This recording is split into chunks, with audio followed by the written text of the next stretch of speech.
The console wars has been going on since the 1990s, the battle between Sega and Nintendo. But now in 2020, the battle continues to rage on, albeit with different companies at the helm. Sony and Microsoft currently find themselves in a war that is being waged not necessarily between the companies themselves, but the fans in the background.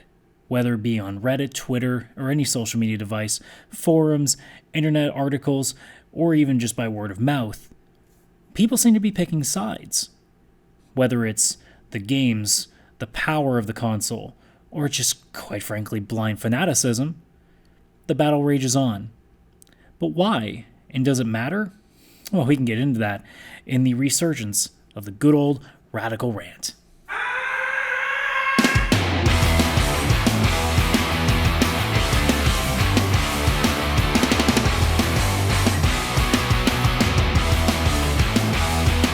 Hey guys, I'm askcsradical here. Welcome back to the Radical Rant, an old faithful that I used to plop it all the time when I felt like yelling about something, although in this case there may not be as much yelling. But to be sure, it's definitely a subject that I do feel like, let's just say ranting and raving about, just a tiny smidget of a bit. So I've been keeping a close eye on the console war for a while now, especially with this new generation of consoles coming up, that being the PlayStation 5 and the Xbox Series X, which, good lord, I hope they change their name, but I don't think they're going to do it. Ever since Sony's recent announcement of the specs of the PlayStation 5, that being what Mark Cerny came out and did in terms of an architectural deep dive, aside from the people who were getting really upset about the format of the show, even though they seem to forget that an architectural deep dive had nothing to do with taking a good look at what Uncharted 5 is going to look like, if that ever even comes to fruition. What we actually learned is that the console itself is going to be pretty revolutionary, at least for gamers as a whole. The idea of things of like loading times and installs, all these things may be going away. And people decided to focus instead on everything else but. All they did was focus on the numbers, whether it was the teraflops, the RAM speed, and all these other things that really, realistically speaking, don't mean that much. I mean, here we stand, all these fanboys going around from the Nintendo side of things talking about how great their console is, but we know for a fact that that console is already less powered than the current generation. And when the PS5 and the Xbox Series X come out, do you think those Nintendo fanboys are going to get off their perch? No, they're going to be doing the exact same thing. They're going to be telling you that being able to take their games portably is a better selling point than anything else when it comes to a video game. Now, we may agree to disagree on some of those things. I don't think Final Fantasy XII's remaster being available in a handheld device essentially makes the game any better on that console than it does anywhere else. I don't think it means anything to me in that perspective, but that's just me. But in terms of raw power, for the fact of people to say that the Xbox is going to be the best console just because of the raw power, for people to say that Sony is going to be better because of the exclusivity of their games, for people to say that the Nintendo Switch is going to be the best because of its portability, you're missing the point. There's a reason that competition exists. There's a reason that more than one console exists.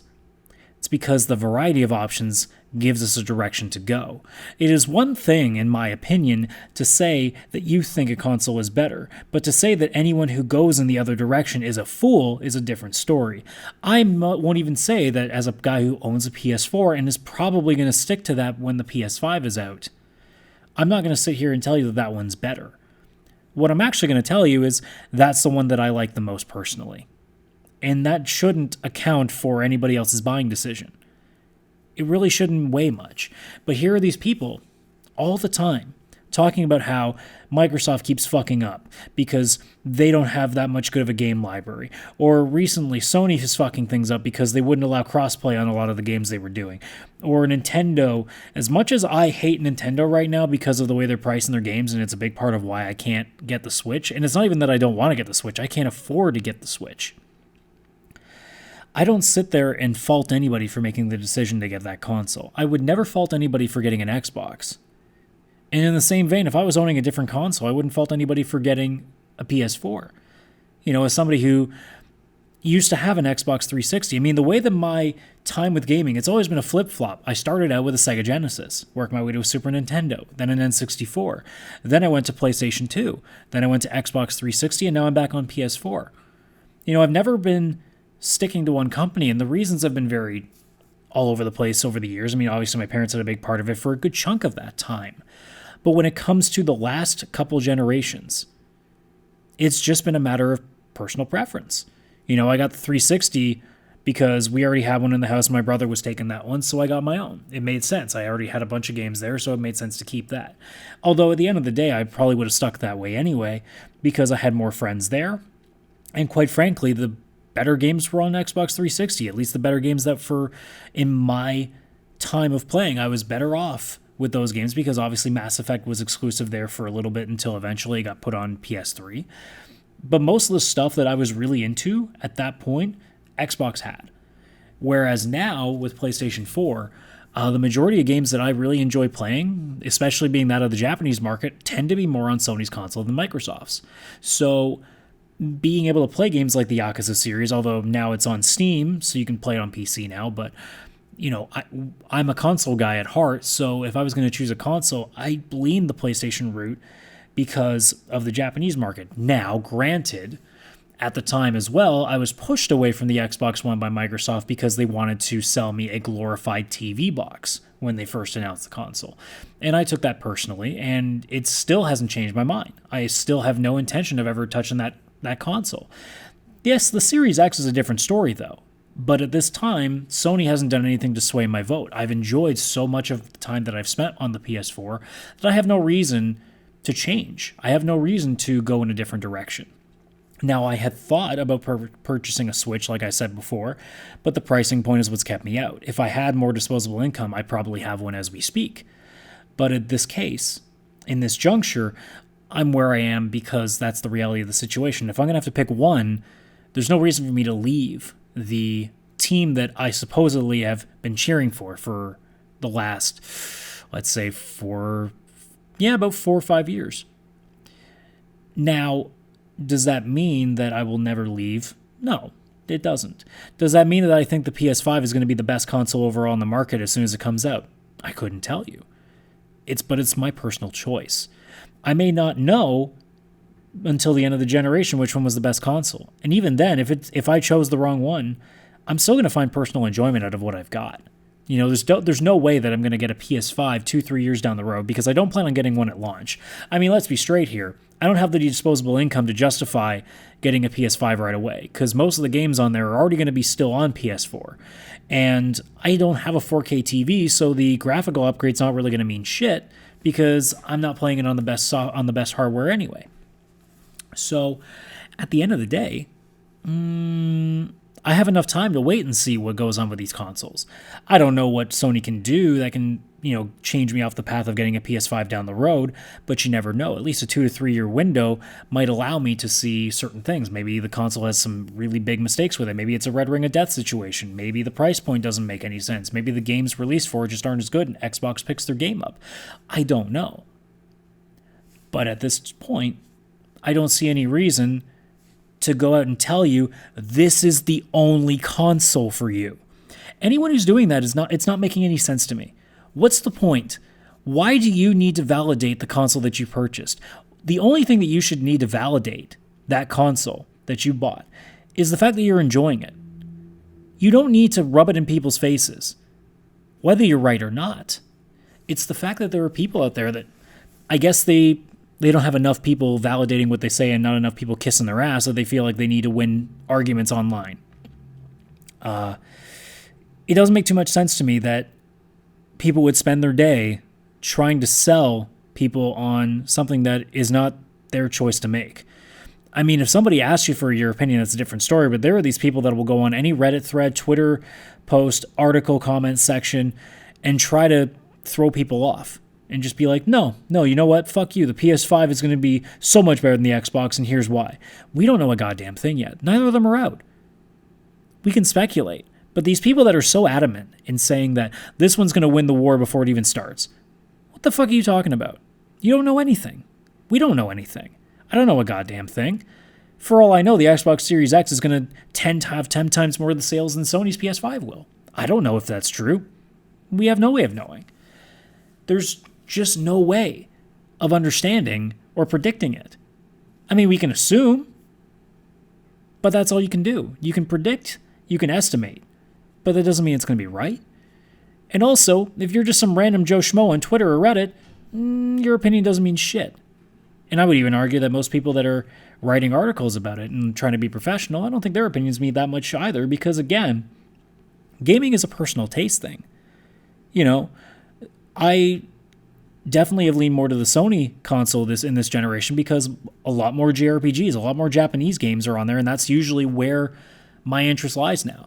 But back on the 360, I was interested more in online shooters. Like, my biggest games back in the day used to be Call of Duty and NHL and Destiny and Mass Effect. Now, most of the games I play these days are single player because I burn myself out on those things. And Sony just, in my opinion, happens to have a better outlet for those kind of games. But that doesn't mean the Xbox One is a worse console. It just means it's not the console that I need. It's not the console that works best for me. So for anybody to sit there and say that one has to be better than the other, no, it ends up working for you better. That's all it is. It's not doing anything differently that makes it better among everybody else. I mean, there will be obvious things back in the day when there used to be things like the 3DO and the friggin' turbo graphics and shit like that. Like, there were obvious flaws to some of these consoles, especially in the games library. But at this point in time, let's be completely honest here, guys. There's so many games out there. There's no wrong answer to buying a console unless you're buying fucking, Soulja Boy's console. That's the bad decision. But anything else between the big three, there's nothing wrong with it. Same goes for PC. And another thing, these people need to fucking get off the rocker. Get off your fucking pedestal, man. Like, who cares? So you spent more money on your system. Good for you. Good job having the income to do that. I wish I could spend $1,000 or more on something right now. I can't. So for anybody who sits there and being like, well, clearly we can run our stuff better and mouse's keyboard is better and blah, blah, blah, blah, blah. That's fine. Enjoy what you enjoy. But you don't get to play king. You don't get to play holier than thou. You just have your own preference. And that is what it is. So when we get into the next year, I guess the next 12 months, because we don't know what's going to happen here with COVID-19 about how this might push some things around. I mean, Xbox is set to still set the Series X out for holiday 2020. I would imagine PS5 will probably be the same if they can. But when we get to that point, you know it's going to be a flood of articles of people saying, well, this one's better. This one's already won the fight. Man, even if after the first 6 months, and they'll say, well, Sony did better sales-wise in their time period than Xbox did, because let's assume they operate on different days, and they say, well, the first 3 months of PS5 did better than the first 3 months of Series X. Who gives a shit? You know what's really important? Did people actually buy the thing? Are they still using it? And are they able to still make games for it? If the answer is yes, then we're good. Because you know what that means? It means there's competition. It means there are still companies running. It means that there is an opportunity now for more games to happen, for more options to be available for people. And at the end of the day, it means that we don't have one company having dictatorship over everything. You know what Nintendo does with their games right now? Like, say, Breath of the Wild, how you can never get a good deal on that game unless it's like maybe at best $20 off. You know what would happen if Nintendo was the only console maker left? If there was nobody else? Nintendo would never downcharge their games. There would never be a sale price.